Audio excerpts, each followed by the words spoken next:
Experience आप। जी। सबसे पहले तो आप सभी को नमस्कार। जो लोग भारत के अलग अलग कोनों से हमारे साथ जुड़े हैं, उन सब लोगों को मैं मेरी तरफ से नमस्कार करता हूं और उम्मीद करता हूं कि आप सब लोग अपने घर में होंगे, सुरक्षित होंगे। और हो सकता है कि आपके आसपास के कुछ लोग किसी तरह से कुछ पीड़ा में हों और कुछ एंग्जाइटी इस समय आप महसूस कर रहे हों। लेकिन मैं चाहता हूं कि इन सब चीज़ों के बीच में ही इन सब चीज़ों की वैल्यू है जो मैं आपके बीच में रखने वाला हूं। और मैं आप लोगों को एक ही बात कह सकता हूं कि मैं कोई डॉक्टर नहीं हूं, मैं कोई बायोलॉजिस्ट भी नहीं हूं, मेडिकल एक्सपर्ट तो कतई नहीं हूं। लेकिन डेफिनेटली इस समय में मेरे ख्याल से जो लोग इन्फेक्टेड हैं उनको मेडिकल की ज़रूरत है।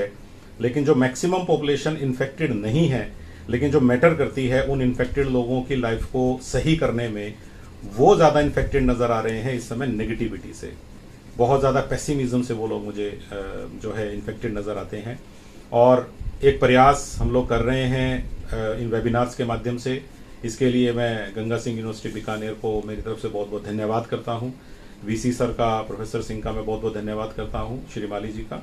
और मैं कोशिश करूंगा कि अगले कुछ समय में मैं आप लोगों के साथ कुछ पॉइंट ऑफ व्यू शेयर कर सकूं, क्योंकि कोई फॉर्मूला नहीं हो सकते, क्योंकि ये ज़िंदगी जीने की कुछ फिलॉसफी हो सकती हैं। हो सकता है कि मेरी कुछ बातें आप लोगों इत्तेफाक नहीं रखें, क्योंकि आपके एक्सपीरियंस या आपके ऑब्जर्वेशन मुझसे डिफरेंट हो सकते हैं, क्योंकि हम सब सेम परिस्थिति में नहीं हैं।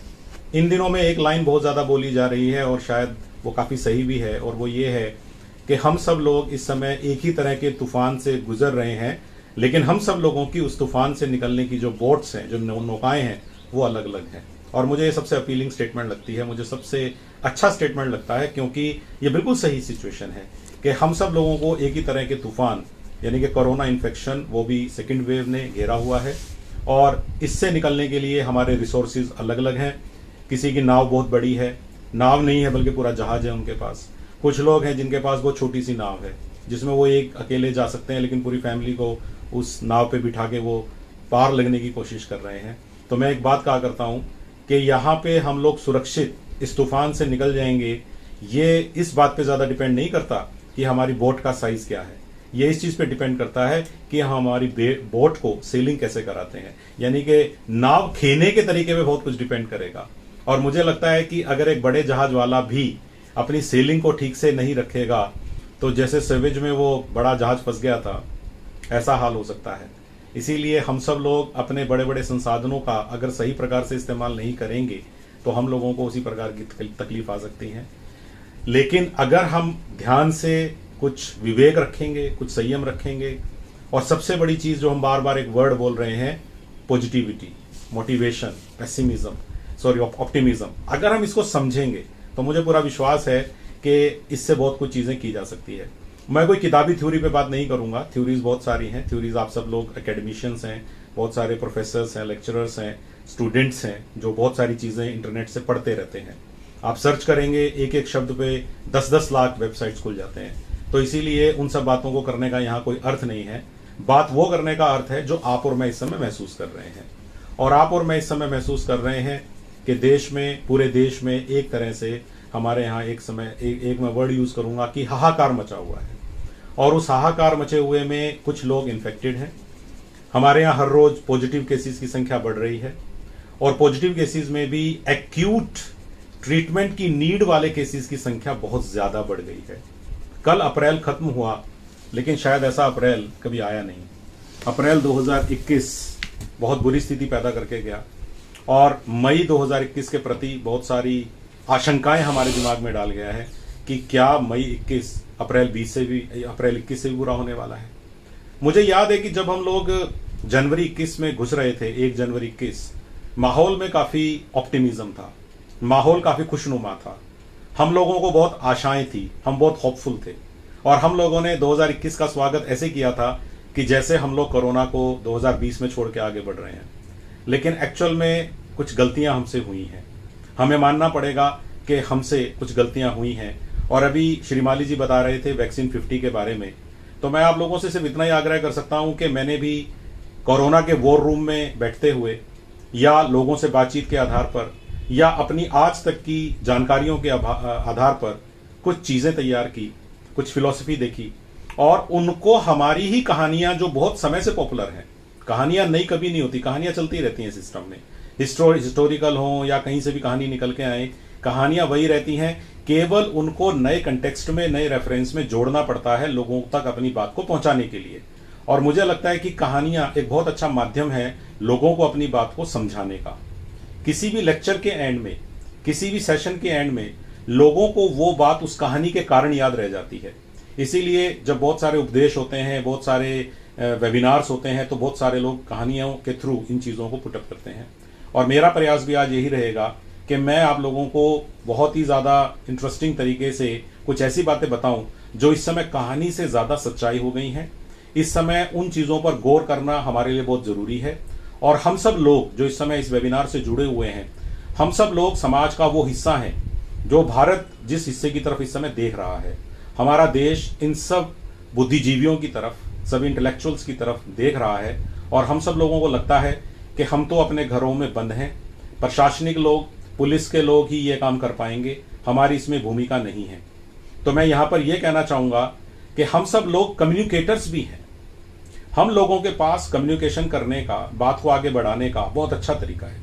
और जिस तरह की पावर भगवान ने हम लोगों को दी है वो अपने आप में बहुत ज़बरदस्त है। इसीलिए जितने भी लोग मेरी बात को सुन रहे हैं, मैं आप सब लोगों से ये वायदा लेने की कोशिश करूंगा, आग्रह करूंगा कि अपने आप से वायदा करें, समाज से वायदा करें कि जो अच्छी बातें आपको आज लगेंगी, जो पॉजिटिव बातें या तथ्य आपको लगेंगे, वो आप जरूर आगे फॉरवर्ड करेंगे या आप उन बातों को जरूर आगे बढ़ाएंगे। अपने शब्दों में बढ़ाइए, अपने तरीके से आगे बढ़ाइए, उसमें कोई दिक्कत नहीं है। लेकिन जरूरत है देश को इस समय पॉजिटिविटी की। न्यूज नेगेटिविटी के बारे में भी बात करेंगे। न्यूज नेगेटिविटी के कारण हम लोग बहुत बुरे हालात में चले गए हैं और इस तरह के हालात पे मैं 5 मिनट चर्चा जरूर करूंगा। लेकिन पहले मैं शुरुआत करता हूं कि क्यों ओवर कॉन्फिडेंस के कारण हम लोग स्मार्टनेस से पिछड़ गए। मेरी बुक में एक चैप्टर भी मैंने दिया है, चैप्टर 4 है मेरी किताब का, मैं आपके सामने रखता हूं उसको। मैंने एक बात लिखी थी कि ओवर कॉन्फिडेंस और स्मार्ट होने में बहुत थोड़ा सा डिफरेंस है। और ये सेकंड वेव मेरे उस चैप्टर 4 में लिखी हुई बात को पूरी तरह से साबित कर गई। मैं कोई भविष्य वक्ता नहीं हूं कि मैं भविष्य बता सकूं, लेकिन मैं एक चिंतक जरूर कह सकता हूं, क्योंकि जो प्रैक्टिशनर हूं मैं 20 साल से सरकारी नौकरी में हूं और पिछले साल रोडवेज में 5 लाख मजदूरों को मुझे अपने घर पहुंचाने का मौका मिला, चाहे राजस्थान से बाहर या राजस्थान से अपने घर की तरफ। और उस दौरान मैंने बहुत कुछ सीखा। बहुत सारे अधिकारियों को मैंने काम करते हुए नजदीक से देखा, बहुत सारे आर्टिकल्स भी पढ़े मैंने। उन सब के आधार पर मैंने ये बात कही कि लोग जब बहुत ज्यादा स्मार्ट होने की कोशिश करते हैं तो ओवर कॉन्फिडेंट होने की एक जो है समस्या हो जाती है। और ओवर कॉन्फिडेंस जो होता है वो हमसे गलतियां करवा देता है, और हमसे गलतियां हुई हैं। नवंबर तक हम जिन असूलों पे चल रहे थे, अचानक से दिसंबर आने के बाद वो सारे असूल हमारे फॉर्मेलिटीज में बदल गए। मास्क हमारा चिन्ह पे आ गया, सोशल डिस्टेंसिंग कहीं चली गई, और सैनिटाइजेशन आप अपने आप से पूछ लीजिए कि आपने मार्च 20 से लेके और नवंबर 20 के बीच में कितना सैनिटाइजर इस्तेमाल किया था अपने घर में, और पिछले 4 महीनों में आपने कितना सैनिटाइजर इस्तेमाल किया था, और डर के वापस आने के बाद अप्रैल में वही सैनिटाइजर अब कितना जरूरत आ रहा है। ये जो हमारी आदत है ओवर कॉन्फिडेंस की, इसको मैं एक बहुत अच्छे तरीके से एक घटना के जरिए समझाया करता हूं, जो कि एक फनी इंसिडेंट आप कह सकते हैं, लेकिन बहुत ही रेलेवेंट है। क्योंकि बहुत रेलेवेंट इसलिए है कि हम लोग गलती कहां करते हैं, जब हम लोग ओवर कॉन्फिडेंट हो जाते हैं। स्मार्ट होना और ओवर कॉन्फिडेंट होने का फर्क आपको ये 3 लाइन बता देंगी जो मैं आपको सुनाने वाला हूं। एक बड़े इंजीनियर साहब अपने छोटे इंजीनियर साहब का दौरा करने के लिए जाते हैं और पहाड़ी रस्तों पे जा रहे हैं। अचानक से बहुत ही खतरनाक पहाड़ी मोड़ पे गाड़ी मुड़ी, और गाड़ी बड़ी ऐसे मुड़ी कि बड़े इंजीनियर साहब घबरा गए, और उन्होंने अपने छोटे इंजीनियर साहब को कहा, अरे यार तुम इतने समय से सरकारी नौकरी में हो, तुम्हें देखना चाहिए कि इतना खतरनाक मोड़ है, तो तुम्हें एक बोर्ड लगवाना चाहिए था मोड़ से पहले कि आगे खतरनाक मोड़ है, कृपया ध्यान से चलें। अब वो जो छोटा इंजीनियर है वो बड़े इंजीनियर को देख के कहता है, अरे सर आपको क्या लगता है मुझे इतनी समझ नहीं होगी? सर 10 साल से हमने ये बोर्ड जो है मोड़ पे लगा रखा था कि आगे खतरनाक मोड़ है, ध्यान से चलिए, कोई एक्सीडेंट ही नहीं हुआ तो हमने बोर्ड हटा लिया। इस बात को जरा सोच के देखिए, क्या हमने भी मास्क के बोर्ड को हटा लिया? क्या हमने सोशल डिस्टेंसिंग के बोर्ड को हटा लिया? क्या हमने सैनिटाइजर के बोर्ड को हटा लिया? यस, हमने इंडिया में ये तीनों बोर्ड हटा लिए ये सोच के कि यार ये क्या है। और एक बात और कहूं मैं आपको, मैंने बहुत सारे लोग देखे थे जो सितंबर अक्टूबर में सरकार को ये कह के कोसा करते थे कि सरकार ने ओवर रिएक्ट किया। सरकार ने जब मार्च 20 में लॉकडाउन लगाया तो सरकार ने कुछ ज्यादा ही ओवर रिएक्ट कर दिया। अप्रैल मई जून में इतना जबरदस्त लॉकडाउन लगाने की आवश्यकता नहीं थी, थोड़ा स्लो वाला लगा सकते थे, थोड़ा कम वाला लगा सकते थे। और आज उन्हीं लोगों के मुंह से मैं ये सुनता हूं कि सर लॉकडाउन तो वैसा ही होना चाहिए। तो ये जो ओवर कॉन्फिडेंस है कि हम सावधानियों के बोर्ड को इसलिए हटा लेते हैं क्योंकि दुर्घटनाएं नहीं होती हैं, ये हमारे साथ हो गया है। हमने वो बोर्ड हटाए और दुर्घटना होनी शुरू हो गई है। तो मेरा रिक्वेस्ट ये है कि वो बोर्ड हमें काफी लंबे समय तक लगा के रखना पड़ेगा। और ये स्थिति हमारी बनने का कारण ये है, सेकेंड वेव आने का कारण ये है। अगली बात, इस समय इतने ज्यादा लोग मार्केट में आ गए हैं ओपिनियन देने वाले कि वो एक तो होता है इंफॉर्मेशन देना, मीडिया का काम है इंफॉर्मेशन देना, हमारे विश्वसनीय लोगों का काम है इंफॉर्मेशन देना, लेकिन इस समय ज्यादातर लोग हो गए हैं इंफॉर्मेशन बनाने वाले। They make information, they make opinions.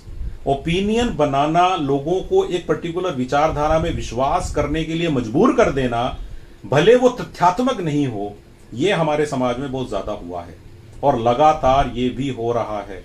हमें इससे बचना पड़ेगा और हम सब अनकॉन्शियसली, बिना सोचे समझे इसका पार्ट बनते जा रहे हैं, जो कि हमारे देश के लिए, हमारे समाज के लिए, हमारे लोगों के लिए बहुत बड़ा खतरा है। तो तथ्य हमेशा तथ्य रहेगा, क्योंकि तथ्य को याद करने की जरूरत नहीं है, तथ्य रहता है।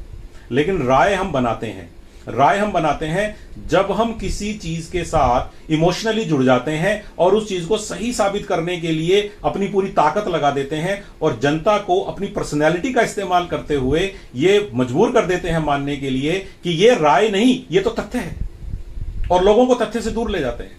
ये समाज में वो सिचुएशन क्रिएट करता है जो अब चल रही है। सेकेंड वेव आई हमारी लापरवाही से, हमारे ओवर कॉन्फिडेंस से। कुछ नहीं होता, हर आदमी घूमने गया, इन 4 महीनों में हर आदमी ऐसे घूमने गया जैसे कि जीवन में आगे कभी घूमने का मौका नहीं मिलेगा। उसको जहां मौका मिला वो घूमने गया। जिन फंक्शंस को वो अवॉइड कर सकता था उसने उन फंक्शंस को अटेंड किया, उसने हर वो एक्टिविटी करी जिनको वो अवॉइड कर सकता था। लेकिन हम लोगों ने ये माना कि नहीं नहीं, हमें इसकी क्या जरूरत है, ब्राजील थोड़ी है हम, ब्रिटेन थोड़ी है हम। वाकई में साबित हो गया कि हम ब्राजील और ब्रिटेन नहीं है, क्योंकि हम उसको हैंडल नहीं कर पा रहे। तो मैं आप लोगों से ये पूछना चाहता हूं कि आज किसी भी स्थिति में कोसना बहुत आसान है, आप किसी को भी कोस लीजिए, लेकिन जब स्केल आ जाती है, कॉलेज से जुड़े हुए बहुत सारे लोग मेरे सामने हैं, मैं भी कॉलेज कमिश्नर रहा हूं 2013-14 में। मैं एक बात कहता हूं, जब आपके यहां पर कॉलेज में एडमिशंस के दिन आते हैं मई जून में, और अचानक से हजारों लड़के लड़कियां फॉर्म भरने लगते हैं आपके यहां पे, तो आप बताइए, जब हजारों लड़के लड़कियां आपके यहां फॉर्म भरने आते हैं तो अराजकता की स्थिति आपके यहां एकदम से बनती है कि नहीं बनती है? जहां पर ऑनलाइन एडमिशन होने लगे हैं वहां तो स्थिति ठीक हो गई, बच्चे घर से ही भर देते हैं। लेकिन जहां आज भी फिजिकली फॉर्म कलेक्ट करना पड़ता है, फॉर्म डिपॉजिट करना पड़ता है, वहां पर भी इस प्रकार की स्थिति बनने लगती है। तो वो स्थिति जब आपके यहां बनती है वो भी कई बार अनकंट्रोलेबल होती है। और यहां तो केवल फॉर्म नहीं देना है, फॉर्म कलेक्ट नहीं करना है, यहां पर तो लोगों की जान बचानी है। लोगों को लगातार एक बेड पर रखकर उसको लगातार दवाइयां, ऑक्सीजन और जरूरी साजो सामान देना है, उसको खतरे से बाहर लाना है, उसकी सीटी का स्कोर सही करना है, उसका वायरस ठीक करना है। तो इसलिए जब कोई चीज एकदम लार्ज स्केल पर आएगी सिस्टम के ऊपर, तो सिस्टम उतनी चीजों के लिए तैयार नहीं हो पाता है। लोग कई तरह की बातें करते हैं, सरकार इस समय में क्या कर रही थी। बिल्कुल सही बात है, हमें पूरा अधिकार है सरकार से इन बातों का आंसर लेने का, और मैं सरकार को डिफेंड करने के लिए कोई मेरी बात कह भी नहीं रहा। लेकिन मैं एक सवाल तो पूछ ही सकता हूं सिटीजन के तौर पे, और वो ये है कि सरकार उस समय क्या कर रही थी ये तो पूछ लीजिए, लेकिन आप क्या कर रहे थे एक बार ये भी पूछिएगा। और आप अभी क्या कर रहे हैं ये दूसरा सवाल भी मैं आपसे पूछूंगा कि पिछले एक महीने में आपने क्या किया है। मैं आपसे सवाल पूछता हूं, आप लोग ये डाटा जरूर देखते हैं जब भी डाटा रिलीज होता है। हमारे यहाँ राजस्थान में भी एक डाटा रिलीज होता है जो तुरंत व्हाट्सएप के माध्यम से फैल जाता है कि आज कितने लोग इन्फेक्ट हुए। बहुत कम लोग हैं जो ये कॉलम देखते हैं कि आज कितने लोग डिस्चार्ज हुए। बहुत सारे लोग देखते हैं आज कितनी डेथ हुई, लेकिन वो ये नहीं देखते कि आज कितने लोगों ने सर्वाइव किया। बहुत सारे लोग देखते हैं कि कितने अस्पताल फुल हो गए हैं जिनमें बेड नहीं है, लेकिन वो ये नहीं देखते हैं कि कितने सारे अस्पताल अब उपलब्ध हो गए हैं जो पहले सिस्टम में नहीं थे या कम स्केल पे काम करते थे। कितनी सारी शॉर्टेज हैं, क्या क्या चीजें कम पड़ गई हैं। ऑक्सीजन के आते हुए ट्रक नहीं दिख रहे हैं। हमारे देश ने इतनी सारी पीपी किट बना दी, वरना पिछले साल तो हम पीपी किट और मास्क के लिए तरस रहे थे। लेकिन आज कम से कम हमारा देश एक साल बाद ऐसी स्थिति में खड़ा है कि जब हम अपने घर पे बैठे हैं तो हमें मास्क की शॉर्टेज नहीं है, हमें सैनिटाइजर की वो नहीं है, हमसे कोई ओवर प्राइसिंग नहीं कर रहा है। तो हम अगर केवल नेगेटिविटी के हिसाब से अपने आप को माइनस करना चाहते हैं तो करते जाएं, कोई आपको रोक नहीं सकता आपकी नेगेटिविटी से। आपके माइंड को आप नेगेटिव बनाना चाहते हैं, आप पूरे सिस्टम को नेगेटिव बनाना चाहते हैं, मैं तो सलाह दे सकता हूं, आप उसको माने या नहीं माने। लेकिन मैं एक ही बात कहना चाह रहा हूं कि अगर हम लोगों की सफरिंग की पिक्चर ही देखते रहेंगे कि भैया शमशान घाट के बाहर कितने शवों की लाइन लगी हुई है। कल मैं एक चैनल बाई चांस चला लिया और मैं देखा कि वो मतलब इसी तरह की कुछ न्यूज दिखा रहा था। मैंने तुरंत चेंज कर दिया कि इस न्यूज से किसको क्या फायदा होने वाला है। मैं ये सोचने लगा कि इस न्यूज से क्या फायदा हो सकता है। मैं आप लोगों से भी एक बात कहता हूं कि एक बार आप लोगों से मेरी रिक्वेस्ट है, जरा सोच के बताइए। एक बार हम अपने माइंड पे जरा जोर डालते हैं कि एक शमशान घाट के बाहर अगर 20 शव लाइन में लगे हुए थे और उनके नंबर लगा रहे थे, टोकन बांट रहे थे, इस बात को हम बड़ा अदरवाइज ले रहे थे कि यार टोकन बांटे जा रहे हैं कि कौन कितने बजे आया। देखो यार, डेड बॉडीज की दुर्गति हो रही है हमारे देश में, लेकिन हमारी पॉपुलेशन इतनी ज्यादा है, हमारा इन्फेक्शन का रेट इतना ज्यादा है, चाहे उसकी मोर्टेलिटी की रेट पहले जितनी ही है, लेकिन चूंकि इन्फेक्टेड केसेस की संख्या अगर बढ़ेगी और उस पर आप उसी परसेंटेज को लगाएंगे तो ग्रॉस नंबर तो बढ़ेगा। इसमें तो क्या बड़ी बात है, ये तो बढ़ेगा। और ये दुखद है कि हमारे शमशान घाट के बाहर ऐसी नौबत आई है कि लाइन लगी है। लेकिन मेरा सवाल आप लोगों से यह है कि इस न्यूज से हमें क्या फायदा हुआ कि बाहर 25 लोगों की लाइन लगी हुई है। मेरे घर में मान लीजिए सारे ठीक हैं, या मेरे घर के 2-4 लोगों को मान लीजिए कोरोना है और वो घर में ठीक हो रहे हैं, या मेरे घर का एक मेंबर अस्पताल में ठीक ठाक इलाज करा रहा है। हम 4-5 लोगों के माइंड पर यह खबर कितना नकारात्मक प्रभाव डालती है आप सोच भी नहीं सकते। मेरी ऑक्सीजन का लेवल अपने आप ऑटोमेटिकली डाउन हो जाएगा, मैं कितना मर्जी योगा कर लूं, अगर मैं इस तरह की न्यूज देखता हूं आधे घंटे तक कोई चिल्ला चिल्ला के ये कह रहा है, देखिए मैं इनके रिश्तेदारों से बात कराता हूं, बताइए आप कितनी देर से खड़े हैं, मैं सवेरे 4 बजे से शव लिए खड़ा हूं, देखिए क्या होगा इस देश का। क्या आप इस प्रॉब्लम को सॉल्व करने के समाधान बता रहे हैं उस न्यूज के बाद? तो मैं मानता हूं कि आप न्यूज रिपोर्टिंग कर रहे हैं। आप न्यूज रिपोर्टिंग की बजाय अगर आप लोगों की ओपिनियन बिल्ड करने लगते हैं, वो भी सिस्टम के अगेंस्ट, उनकी मेंटेलिटी को आप पुअर करना शुरू कर देते हैं, आप उनके दिमाग में ये भरना शुरू कर देते हैं कि तुम्हारे फैमिली से किसी का शव आ सकता है 26वें नंबर पर, आप ये बताना चाह रहे हैं, या आप खुद भी 4 दिन बाद इस लाइन में लग सकते हैं, आप ये बताना चाह रहे हैं। आप इन सब को बता के कौन से देश का बेनिफिट करेंगे या कौन सी सोसाइटी को आप ऊपर उठा रहे हैं, मुझे नहीं पता। मैं एक ही बात कहना चाहता हूं आप सब लोगों से कि हम सब इसका पार्ट बन रहे हैं, हम लोग इसका पार्ट बन रहे हैं। मैं आपको इसका छोटा सा एग्जांपल और दिखा देता हूं, और वो एग्जांपल मेरा ये है कि आप जरा इमेजिन करिए, आपके पास फोन आता है, मेरे पास भी बहुत सारे फोन आते हैं। मुझे पता है कि मैं कुछ ज्यादा करने की स्थिति में नहीं हूं, मैं बहुत ज्यादा कुछ करने की स्थिति में नहीं हूं, क्योंकि चीजें सेंट्रलाइज हैं, चीजें सरकार के हाथ में है, लोगों के हाथ में है। लेकिन मैं एक छोटा सा नमूना दिखाता हूं, एक बार जरा अपने दिमाग पे और दिल पे हाथ रख के बताइएगा कि क्या आप ऐसा करते हैं। आज के दिन आपकी पोजीशन को देखते हुए कोई आपके आसपास का व्यक्ति जो थोड़ा कम सक्षम है, थोड़ा गरीब है, थोड़ा आपकी फैमिली में है, लेकिन इकोनॉमिक पावर बेचारे की थोड़ी कम है, वो आदमी आपसे पूछता है, भाई साहब कुछ हो सकता है क्या? और आप उसके फोन को ये कह के काट देते हैं, दिस इज नॉट पॉसिबल। अरे तुझे पता नहीं है सिचुएशन कितनी खराब है, मैं क्या कर सकता हूं, क्या करें अब, sorry I can not help. तो न्यूज नहीं देखता है क्या? कोई हेल्पलाइन है ना, उस पर फोन लगा ले। मिसमैनेजमेंट हो रही है देश में। क्या आप ये आंसर करते हैं जो मैंने अभी भी बोले? क्या आपकी आदत है यही आंसर करने की? फोन आने पर आप यही बातें कर रहे हैं, कुछ नहीं हो सकता, पॉसिबल नहीं है, न्यूज नहीं देखता, क्या मिसमैनेजमेंट है, सब कुछ गड़बड़ है, सब घोटाला है, यही बातें कर रहे हैं आप। तो आपने एज इंसान क्या मदद की है? अरे आप सीधा बोल देते हैं ना, you are not in a position. आप उसको ये क्यों एहसास दिला रहे हैं कि चीजें कभी ठीक नहीं होने वाली और चीजें ठीक है ही नहीं है और तू तो बस गया। हम ये कह सकते हैं यार थोड़ा मुश्किल तो है लेकिन इम्पॉसिबल नहीं है। अपने पेशेंट को कहो कि थोड़ा रिलैक्स रहे, उसको बोलो कि इंतजाम हो रहा है, उसको बोलो कि एंग्जाइटी ना करे। आप भी चिंता मत करिए वरना आप भी कोलैप्स कर जाएंगे, आप तो रिलैक्स करो यार। किस टोन में आप बात कर रहे हैं वो बहुत इंपॉर्टेंट है। क्या आपकी टोन ऐसी होती है? क्या आप लोगों को एक सूदिंग टोन में बात करते हैं? ये तो आपके हाथ में है। आप रेमडेसिविर नहीं दे सकते होंगे, आप ऑक्सीजन सिलेंडर नहीं ला सकते होंगे, लेकिन किसी व्यक्ति की बात का जवाब सकारात्मक रूप से देना, अरे यार जो चीजें आपके कंट्रोल में नहीं है उनमें अगर आप सक्षम नहीं है मैं समझ सकता हूं, लेकिन किसी बात का जवाब नकारात्मक देना ये तो आपके कंट्रोल में था ना यार, क्यों दिया? आप लोग बड़े आराम से उसको ये कह देते थे let's give it A try, don't worry, let's give it A try. आप जब लोगों को ये कहते हो अरे कोई हेल्पलाइन नंबर है देख लो, यार आप हेल्पलाइन नंबर दे देते, 5 मिनट बाद मैं तेरे को फोन करके एक हेल्पलाइन नंबर देता हूं, ट्राई करते हैं। मैं ऐसे बहुत सारे लोग जानता हूं जिन्होंने कोई हेल्पलाइन ट्राई नहीं की है। मैं दावे से कहता हूं हम में से बहुत सारे लोग हैं जिन्होंने कोई हेल्पलाइन ट्राई नहीं की है, लेकिन गिवन मौके पर, गिवन चांस आने पर हम में से ज्यादातर लोग दूसरे को यह जरूर कहेंगे अरे तुम इन हेल्पलाइन के चक्कर में मत पड़ना, यह हेल्पलाइन किसी काम की नहीं है, यह बेवकूफ बनाने का सामान है। तो यह क्या मेंटेलिटी है आपकी? आपको हेल्पलाइन चला भी नहीं सकते, आप हेल्पलाइन पे बैठ के किसी की बात का जवाब दे भी नहीं सकते। अरे कोई घर का मेंबर, आपके समाज का मेंबर, आपकी फैकल्टी का मेंबर, आपके इंस्टीट्यूट का मेंबर आपसे सलाह मांग रहा है, आप उसके लिए हेल्पलाइन नहीं बने, आप तो उसके लिए दूसरी लाइन बन गए हो, डिप्रेस लाइन, डिप्रेसिंग करने की लाइन। तो ये तो कोई जरूरी नहीं था ना यार। तो मैं मानता हूं कि कमियां हैं, लेकिन वो कमियों का राग पीटने से कुछ भी नहीं होगा। मैंने एक बात और देखी, आप 3-4 दिन से कई अस्पताल में फोन मिलाइए तो वो आप उनसे पूछिए भाई साहब बेड है, पहली बार में आपको आंसर नकारात्मक मिलता है। उसके बाद आप किसी हेल्पलाइन पे फोन करके कहिए कि सर मेरे को बेड चाहिए, लेकिन हमारे अंदर इतनी अप्रोच नहीं रही कि हम थोड़ा सा प्रयास कर सकें। हमने एक ही आंसर ले लिया है, तुम्हें पता नहीं है कि यार कुछ नहीं मिल सकता, तुम्हें पता नहीं है कि कुछ नहीं मिल सकता, तुम्हें पता नहीं है कि कुछ मिल नहीं सकता। तो अगर ये समाचार ही समाज में 10 बार, 20 बार, 100 बार, 1000 बार दोहराया जाएगा तो ट्राई कोई करेगा ही नहीं ना यार। फिर तो अपने आप ही अस्पताल के ऊपर आ गया कि अब वो अपने बेड्स को जैसे मर्जी इस्तेमाल करे। तो लोग जब किसी समाज में अपने रिसोर्सेज का इस्तेमाल गलत तरीके से करना शुरू करते हैं तो वो समाज अपने आप को शोषित बना चुका होता है।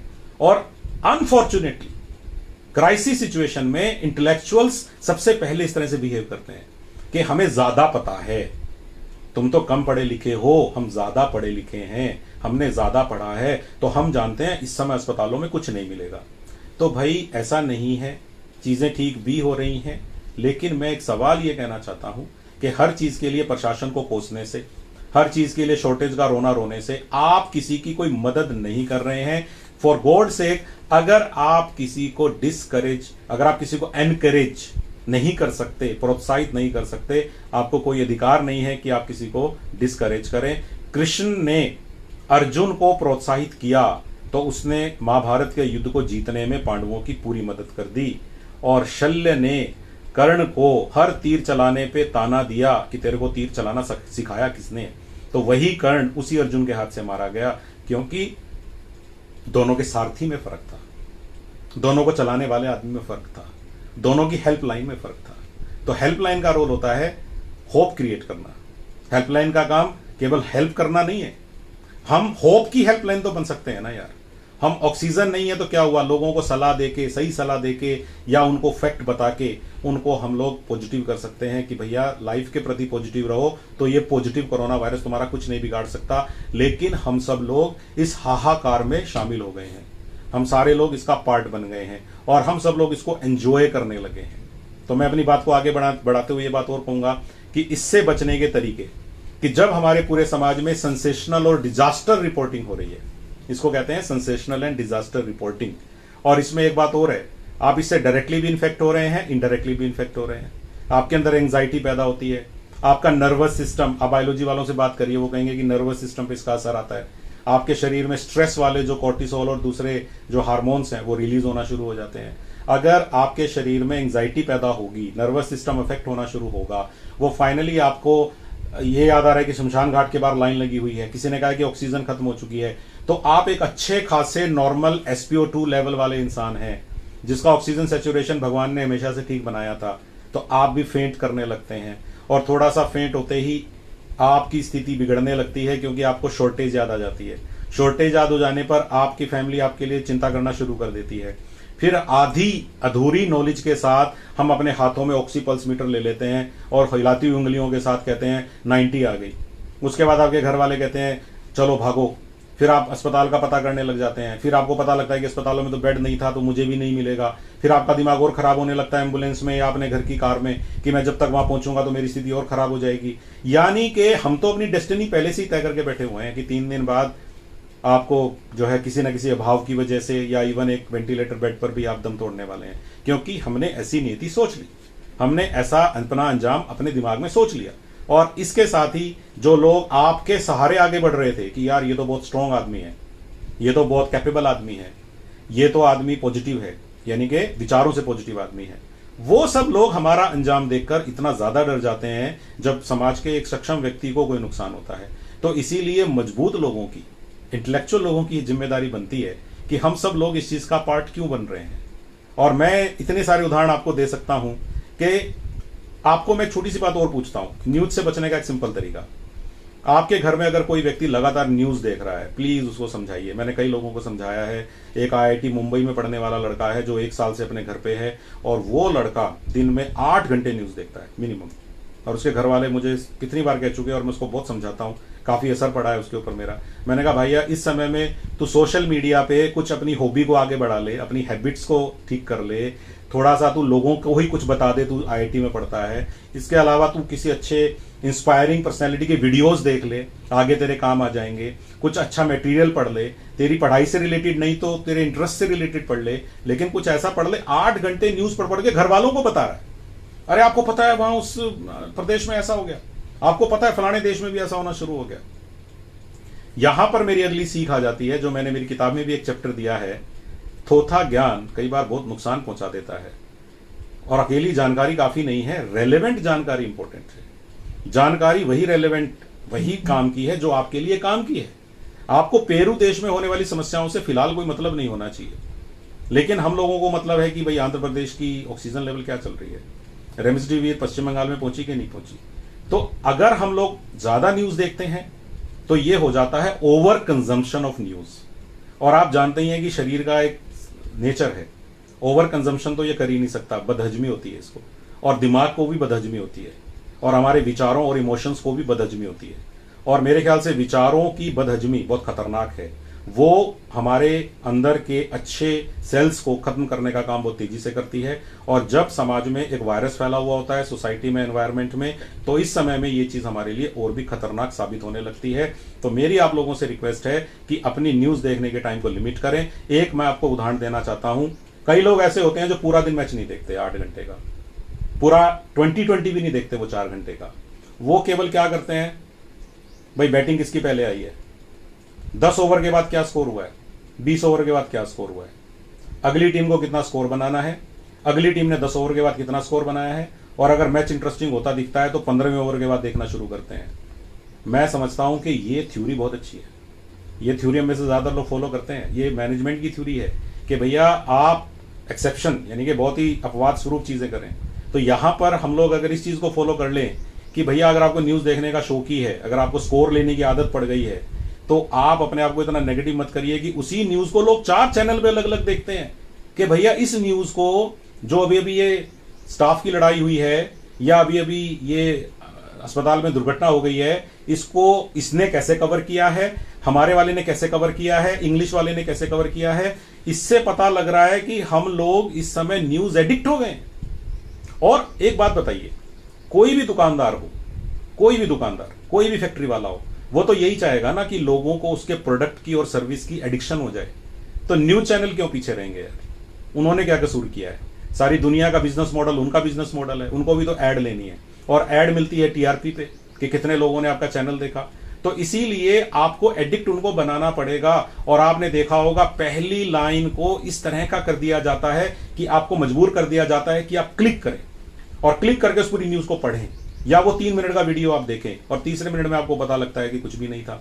तो ये सोच सेंसेशनल तरीके से इसको बोलते हैं, इसका एक नाम आया है सिस्टम में, इसको क्लिक बैट बोलते हैं, क्लिक बैट, कि भैया क्लिक करके लोगों को घुसा लेना। तो ये सारे सिस्टम्स मार्केट में हमारे दिमाग का दोहन कर रहे हैं। उधर हॉस्पिटल में हमारा मरीज तड़प रहा है, इधर हम मरीज बन रहे हैं न्यूज बैठ के कि भैया फंस रहे हैं उनकी चाल में। तो आप इंफॉर्म्ड रहें, लेकिन ओवरवेल्म्ड नहीं हो जाने चाहिए। ओवरवेल्म्ड का मतलब होता है जिस तरह से हमारे सिस्टम इस समय ओवरवेल्म्ड हो रखा है, अपनी कैपेसिटी से ज्यादा चीजें सहन कर रहा है, ऐसे ही आपने भी अपने दिमाग और दिल के साथ और इमोशंस के साथ कुछ ऐसा ही किया हुआ है कि आप उसे उतनी ज्यादा प्रैक्टिस करा रहे हैं जितनी नहीं होनी चाहिए। मैं एक छोटी सी कहानी सुना देता हूं रेलेवेंट इंफॉर्मेशन के ऊपर, फालतू का इंफॉर्मेशन लेने का क्या नुकसान होता है। अपने इंडिया की एक कहानी मान लीजिए इसको, वैसे तो अमेरिका की कहानी है, मैं इसको इंडियन रूप दे रहा हूं।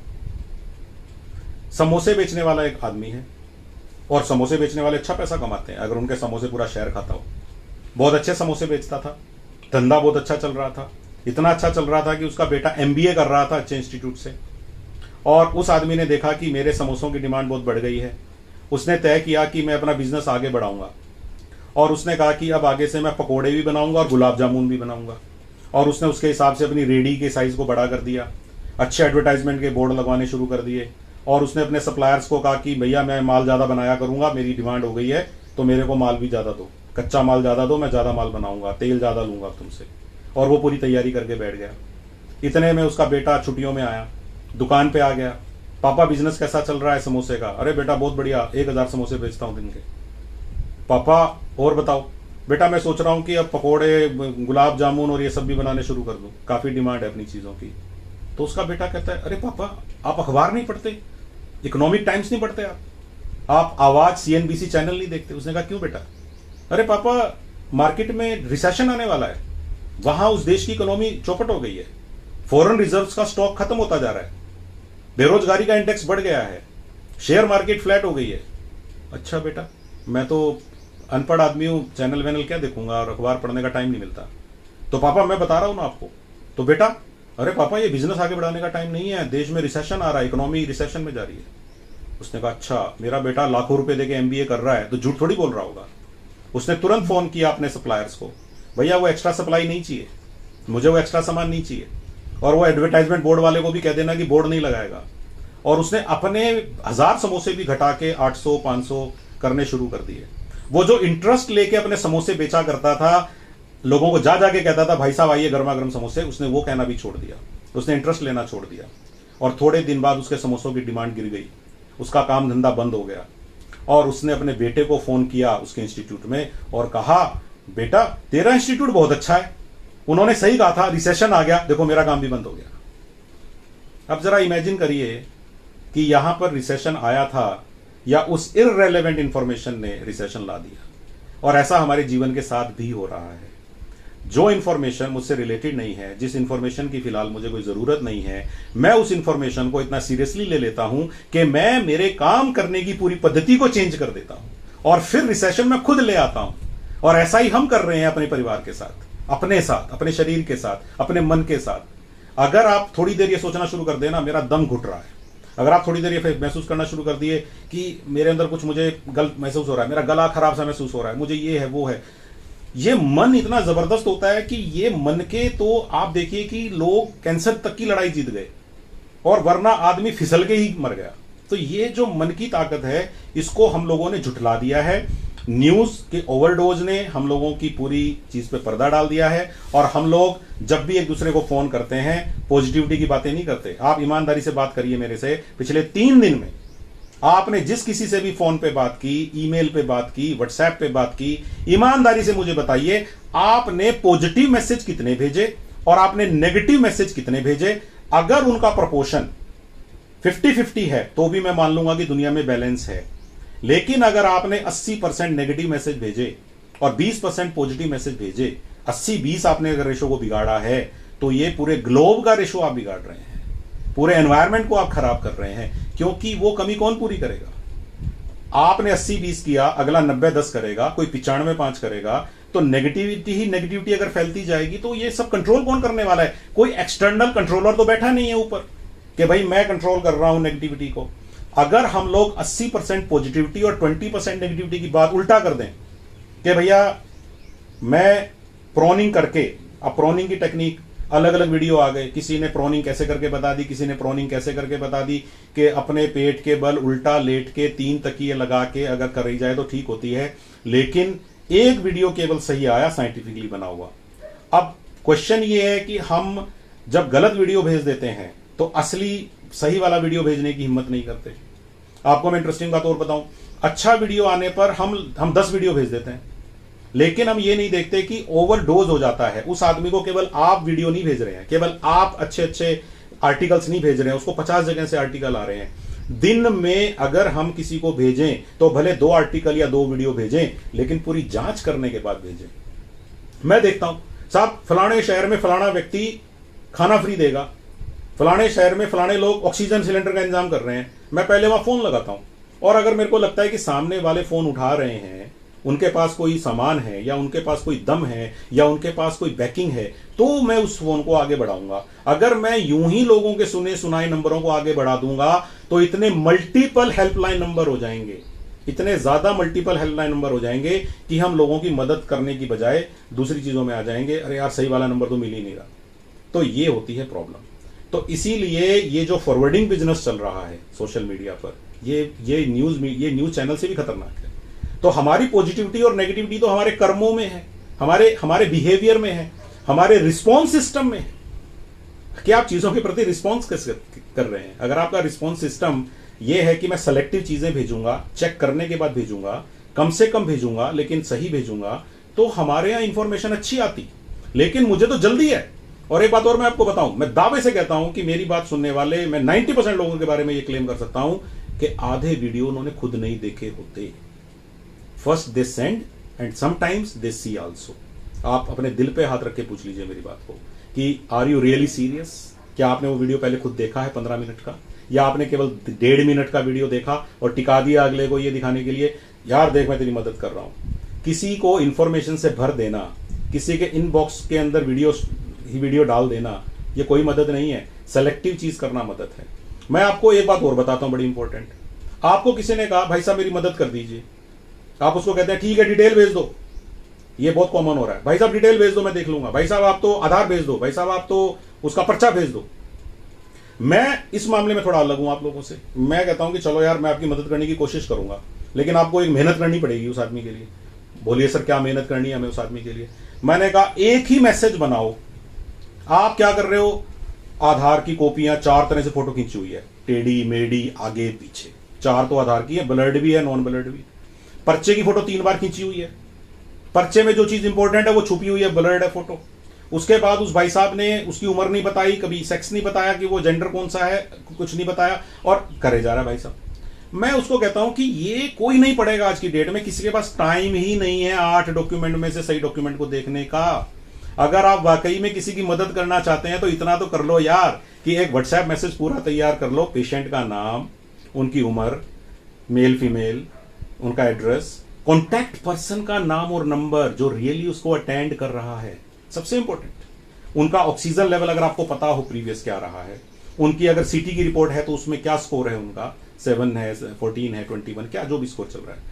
अगर ये सारी बातें, और इस समय वर्तमान में वो कहां दाखिल है और उसको ऑक्सीजन, आईसीयू या वेंटिलेटर या किस प्रकार के सामान की नितांत आवश्यकता है।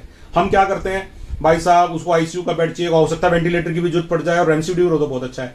इंसान सोचता है कि इस केस की बजाय तो मैं 4 और मदद कर लूंगा, इस एक आदमी की 3 मदद करने की बजाय। हमारी इंटेंट पे बहुत कुछ डिपेंड करता है, और इंटेंट अगर हमारी सही है तो कंटेंट सही बनेगा मैसेज का। लेकिन हम लोग ये कोशिश कर नहीं रहे।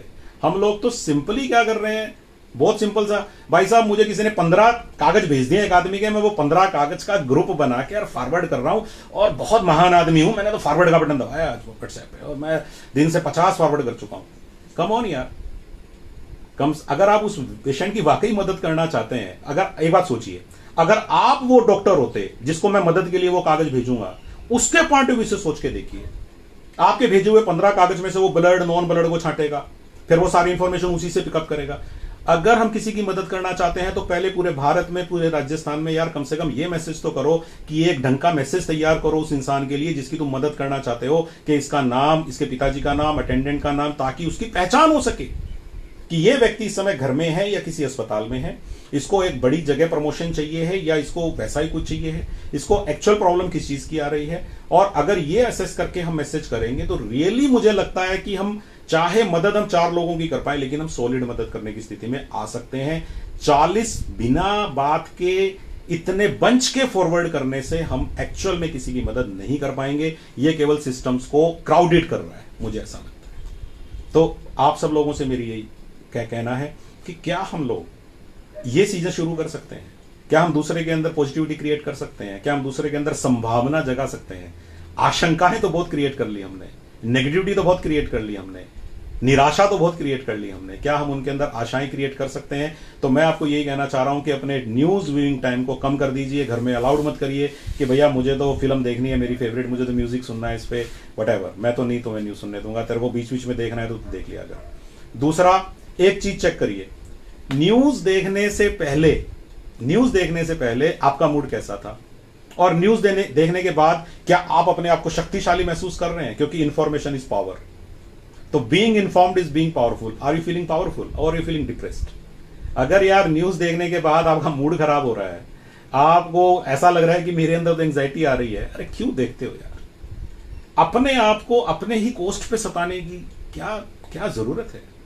और फिर 4 लोगों को और सताओगे, व्हाट्सएप के थ्रू सताओगे, फोन कॉल करके सताओगे, और आपकी शक्ल देख के 4 लोगों को और डिप्रेशन होता है। तो मैं आप लोगों को एक बात कहता हूं, हम सब लोग आपस में एक दूसरे को भले मेडिसिन नहीं दे सकते इस समय, ऑक्सीजन नहीं दे सकते, बेड नहीं दे सकते, लेकिन हम एक दूसरे को संभावनाएं दे सकते हैं, आशाएं दे सकते हैं, अच्छे वर्ड्स दे सकते हैं, हैप्पीनेस दे सकते हैं। और एक बात बताऊं, बीमार लोग तो कुल प्रपोर्शन का अभी भी कुछ % ही है हमारा। ज्यादातर लोग तो हम घरों में बैठे हुए बीमारों का माहौल खराब कर रहे हैं।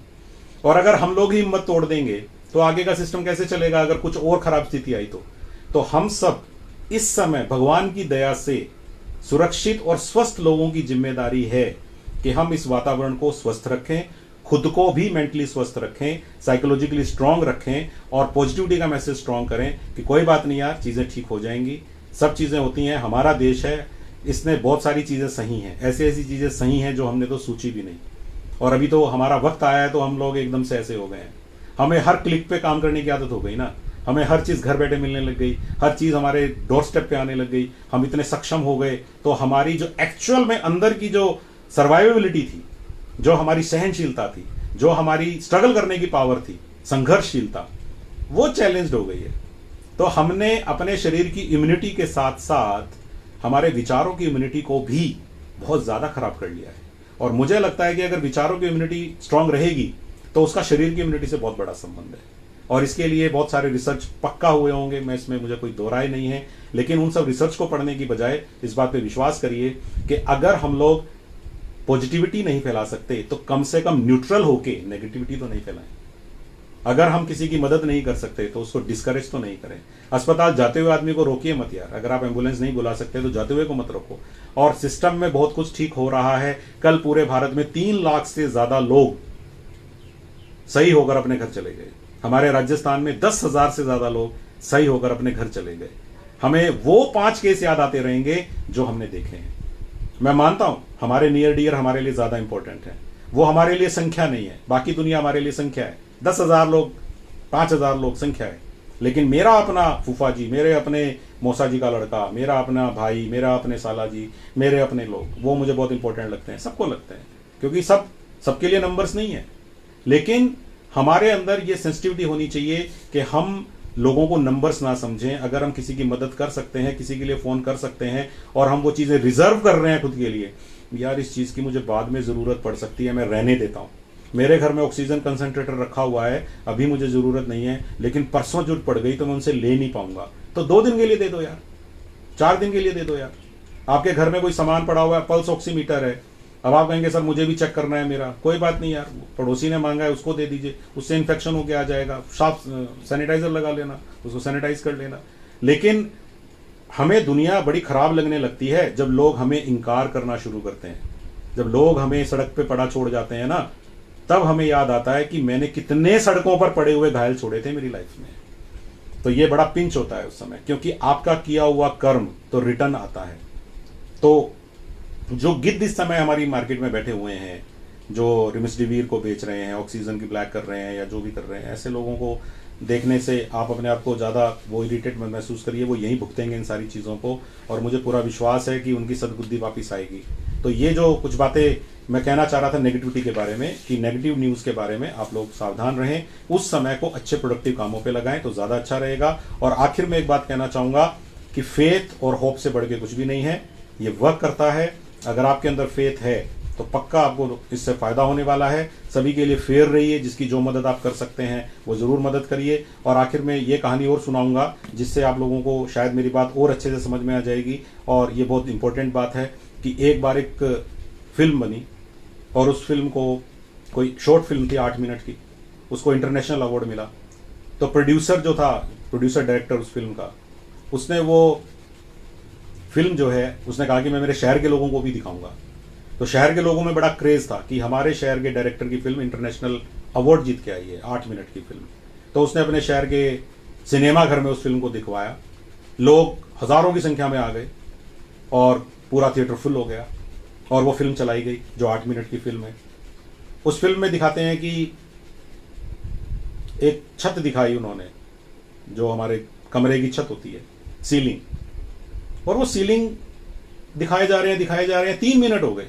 वो सीलिंग कोई इंटरेस्टिंग सीलिंग भी नहीं है, एक सफेद रंग की सफेदी की हुई सीलिंग, ना कोई सजावट है ना कोई अच्छी चीज है उसके ऊपर, बस एक सीलिंग है। लोगों का हौसला जो है जवाब देने लग गया, 3 मिनट तक आप एक सीलिंग दिखा रहे हैं यार। फिर थोड़ा सा कैमरा हिला तो लोगों को लगा कि शायद कुछ मूवमेंट होगा, लेकिन वो मूवमेंट फिर रुक गया। अब वो सीलिंग के दूसरे पार्ट पे चला गया, वो सीलिंग का दूसरा पार्ट दिखा रहा है। अब 6 मिनट के बाद तो लोगों ने गालियां देना शुरू कर दिया। सिनेमा घर के मालिक को भी कहा कि क्या फिल्म लेके आया, किसने इनाम दिया इस फिल्म को, क्या है इस फिल्म में, क्यों बेवकूफ बना रहे हो सबको। लेकिन 6 मिनट में कैमरा हिला और वो सीलिंग से दीवार की तरफ होता हुआ नीचे नीचे नीचे नीचे आया और एक बेड पे एक बच्चा पड़ा हुआ दिखता है जो शायद क्रिपल्ड है, यानी कि जो बेचारा किसी पैरालिसिस के अटैक के कारण निशक्त हो गया है, और उसके बेड के बराबर में उसकी एक टूटी हुई व्हीलचेयर है जिसके पहिए टूटे हुए हैं और शायद वो यूज नहीं कर सकता उस व्हीलचेयर को। और कैमरा उस व्हीलचेयर को दिखाने के बाद, उस बेड को दिखाने के बाद, फिर से दीवार से होता हुआ फिर सीलिंग पे चला गया और इतने में 8 मिनट हो गए। और अब वहां एक कैप्शन लिखा हुआ आता है और वो कैप्शन पढ़ने के बाद लोग तड़फ गए। उन्होंने कहा कि वाकई में इस फिल्म को इनाम मिलना चाहिए था। और उस कैप्शन पे जो लिखा हुआ था वही इस कहानी का पंच लाइन भी है और हमारे लिए मैसेज भी है। और उस पर यह लिखा हुआ था, ये बच्चा पिछले 8 साल से इस सीलिंग को देख रहा है, ये कुछ और देखने की स्थिति में नहीं है। और हम लोग अपने घरों में 10 दिन में, 15 दिन में, 1 महीने में ही इस कदर हो गए हैं कि हम लोग ये नहीं देख सकते। आप लोग 6 मिनट में ही हो गए। 6 मिनट की फिल्म देखने के बाद ही आप लोगों का हाल हो गया कि आप मुझे गालियां देने लग गए। लेकिन आप देखिए कि इस बच्चे ने 8 साल से ये सीलिंग देखी है और जब तक जिंदा रहेगा शायद ये सीलिंग कोई देखता रहेगा। तो सब्र करना, पेशेंस रखना भी बहुत इंपॉर्टेंट है, क्योंकि जब हम कुछ हालातों को बदल नहीं सकते तो उनको मुस्कुराहट के साथ एक्सेप्ट करना भी जरूरी है। और जब हम किसी चीज को मुस्कुराहट के साथ एक्सेप्ट करते हैं तो इससे हमारे अंदर की पावर बढ़ती है। और जब हम उसी बात में कोसना शुरू कर देते हैं, झल्लाना शुरू कर देते हैं, गुस्सा करना शुरू कर देते हैं, टेंशन लेना शुरू कर देते हैं, स्ट्रेस लेना शुरू कर देते हैं, तो यही हमारे अंत की शुरुआत होनी शुरू हो जाती है। तो इसीलिए अगर कभी पेशेंस सीखना हो तो ये कहानी याद करिएगा कि बहुत सारे लोग ऐसे हैं जो हमसे बहुत बुरी स्थितियों में अपनी जिंदगी को बिताते हैं। हम तो फिर भी अपनी फैमिली के साथ अपने 3 या 4 कमरों के घरों में इधर उधर, कई बार बाहर भी टहल लेते हैं आप लोग तो, और उसके बावजूद हम लोग कहते हैं कि हम कंट्रीब्यूट नहीं कर सकते। हम तो जाएंगे, सरकार को चाहिए कि वायरस जो है वो सड़कों पे नहीं घूमे। तो अगर सरकार आपसे कह रही है कि सड़कों पे खतरा है और घर में रहना जरूरी है, तो हम ये कंट्रीब्यूशन तो दे ही सकते हैं। ये भी पॉजिटिविटी की ही पहचान है, इसमें कोई आप नेगेटिव नहीं हो रहे हैं। और कोई आपको आपके कमरों में बंद करके आपकी पावर नहीं छीन लेगा, क्योंकि जब सही समय आएगा हम इसका हिसाब ले लेंगे। हमें हिसाब लेना आता है, और हिसाब लेने वालों ने तो इन 4 महीनों में हिसाब लेने की जो कोशिश करी है उसका अंजाम हम भुगत रहे हैं। कि वार्निंग अभी तक वापस नहीं ली गई थी, सेकेंड वेव के बारे में पूरा वर्ल्ड हमें कह रहा था, लेकिन हमने उसको सीरियसली नहीं लिया, ओवर कॉन्फिडेंट हो गए, होप्स छोड़ दी, न्यूज़ की नेगेटिविटी में घुस गए। शायद ये 3-4 चीज़ें थी जो हमने गलत तरीके से की, लेकिन कुछ सही चीज़ें हम लोग कर सकते हैं। फेथ रखिए, सबके प्रति फेयर रहिए, अपनी चीज़ें बांटिए। एक किसान से पूछा गया था अमेरिका में, एक किसान से पूछा गया, 15 साल अच्छा कॉर्न पैदा करने के कारण उसे इनाम मिला, लगातार 15 साल बेस्ट क्वालिटी का कॉर्न, मक्का। एक पत्रकार ने कहा, किसान भाई 15 साल से तुम्हें इनाम मिलता है, क्या राज है? तो किसान ने जो जवाब दिया ना, वो हम सब बुद्धिजीवियों के लिए सोचने वाला है। किसान ने जवाब दिया, किसान ने कहा इसका राज ये है कि मैं मेरे अच्छे मक्का के बीज मेरे आसपास के किसानों में भी बांट देता हूं। पत्रकार ने कहा, क्या आदमी हो तुम, तुम्हारा इनसे कंपटीशन है और तुम इन्हीं में अपने बीज बांट देते हो? ऐसा कौन करता है? अपने कंपटीटर को अपना सामान कौन देता है? उसने कहा, यही तो फर्क है तुम में और मुझ में। यार, अगर मेरे आसपास के किसानों के मक्का की फसल खराब होगी तो जो ये पोलन ग्रेन्स आएंगे उनके खेतों से, ये लॉन्ग रन में मेरी फसल के पोलन ग्रेन्स के साथ मिलेंगे तो मेरी बीज भी खराब हो जाएंगी। अगर मुझे मेरी बीज स्ट्रांग रखनी है, मेरे सीड्स स्ट्रांग रखने हैं, तो मेरे आसपास के खेतों के बीज भी अच्छे होने चाहिए, उनके कॉर्न भी अच्छे उगने चाहिए। हम ऐसा सोचते हैं क्या? ऐसा हमारे दिमाग में आता है क्या? किसी ने कहा है कि दूसरों की मदद करना ये भी बहुत बड़ा स्ट्रेस बूस्टर है, लेकिन शायद इंडिया में ये कम इस्तेमाल होता है। हमारे यहाँ स्ट्रेस बूस्टर हमने अलग तरह के बना रखे हैं। गालियाँ देना, कोसना, अपनी भड़ास निकालना, ये हमारे स्ट्रेस बूस्टर्स हैं। लेकिन ये स्ट्रेस बूस्टर नहीं है, ये आपके स्ट्रेस को और ज़्यादा, ये बस्टर्स नहीं है, बूस्टर्स हैं। यानी कि बस्ट करने वाली चीज़ की जगह ये बूस्ट कर देते हैं। तो आपको ये ध्यान रखना पड़ेगा कि आप क्या बस्ट करने वाले हैं और क्या बूस्ट करने वाले हैं, उल्टा तो नहीं हो रहा है। तो मुझे पूरा विश्वास है कि थोड़ा सा सब्र रख के, लेकिन कम्युनिकेट करिए, अच्छी चीज़ें कम्युनिकेट करिए। वहाँ साइलेंट मत रहना यार, वहाँ साइलेंट मत रखना। घर में रहना, सरकार की गाइडलाइन को फॉलो करना, वहाँ साइलेंट रहना ठीक है, लेकिन गलत चीज़ों का प्रचार होना, केवल और केवल शॉर्टेज की बात होना, केवल और केवल मरने की बात होना, केवल और केवल लोगों के घायल या लोगों के मनों के घायल होने की या उनके इमोशंस के घायल होने की बात करना स्वस्थता नहीं है, ये स्वास्थ्य की बात नहीं है। मुझे पूरा विश्वास है कि अगर हम सब लोग मिलके उस किसान की तरह सबको अच्छा बांटेंगे, अगर हम लोग विश्वास रखेंगे एक दूसरे पर। समोसे वाली कहानी में मैंने कहा कि रेलेवेंट इन्फॉर्मेशन इंपॉर्टेंट है, इन्फॉर्मेशन इंपॉर्टेंट नहीं है, रेलेवेंट इन्फॉर्मेशन इंपॉर्टेंट है। हर सच्ची घटना जानने की भी जरूरत नहीं है अगर उस घटना का आपसे इस समय कोई रेलेवेंस नहीं है, प्लीज। तो मेरे ख्याल से मेरी तरफ से मैं अभी आज तो इतना ही कहना चाहूंगा। ओवर टू यू जी।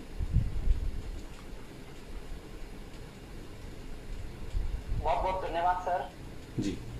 बहुत ही सर शानदार आपका सर आज का ये जो टॉक रहा, बहुत ही रोचक कहानियों के द्वारा, बहुत से किस्सों के द्वारा आपने बहुत ही आसान शब्दों में सभी के लिए सर बहुत सी रेलेवेंट इंफॉर्मेशन आपने दी है, और एकदम जिसे कहते हैं आइस ब्रेकिंग इंफॉर्मेशन है, समय की मांग के अनुसार ये आपकी इंफॉर्मेशन है। और ये केवल मैं नहीं, जितने भी हमारे ऑनलाइन यहाँ पर दर्शक अभी जुड़े हुए हैं, उनके कंटिन्यूस मैं मैसेज भी देख रहा हूँ, आपका टॉक भी सुन रहा हूँ, सबकी यही भावनाएं हैं, सभी ने आपको ये शुभकामनाएं प्रेषित की हैं जी। तो सर ने बहुत सी जो बातें की हैं, कुछ बातों को मैं नोट कर पाया हूँ, उसको एक बार जो दर्शक लेट भी जुड़े हैं उनको समराइज करने के फॉर्म में मैं आपको बता देता हूँ कि सर ने एक बहुत ही अच्छी बात कही है कि हमें कितना भी बड़ा सागर हो, हमें अपनी जो कश्ती है उसको संभाल के रखना है। तो जो सेलिंग है बहुत इंपॉर्टेंट है, किस तरह से हमें उसे पार करना है किसी दरिया को, वो बहुत महत्वपूर्ण है। तो हमें पॉजिटिव रहना है हमेशा। सर ने वादा भी लिया है कि हम सभी लोग जितने भी आज ये वेबिनार देख रहे हैं वो पॉजिटिविटी ही फैलाएंगे। ये वादा सर ने बार बार कहा है और हम ये वादा करते हैं सर कि डेफिनेटली हम सही इंफॉर्मेशन है वही आगे सर्कुलेट करेंगे। कोई भी फॉरवर्डिंग करने से पहले हम रीचेक करेंगे उसको, कोई भी गलत इंफॉर्मेशन, मिस इंफॉर्मेशन है उसको सर्कुलेट नहीं करेंगे। सावधानियों का बोर्ड लगाए रखेंगे। एक जो बड़े इंजीनियर छोटे इंजीनियर की कहानी के रूप में आपने बहुत अच्छे तरीके से बात बताई, डेफिनेटली हम वो सावधानियों का बोर्ड है वो लगाए रखेंगे। अर्जुन और कर्ण का जो संवाद है और उनके जो सारथी थे उसकी महत्ता के माध्यम से भी आपने बताया कि किस प्रकार से पॉजिटिविटी है वो क्या रिजल्ट ला सकती है। तो डेफिनेटली हम पॉजिटिव रहेंगे सर। न्यूज की जो ओवरडोज है उसको आपने जो क्रिकेट के जो T20 फॉर्मेट है उसमें भी के साथ हाइलाइट्स देख लें केवल, वो बहुत महत्वपूर्ण है।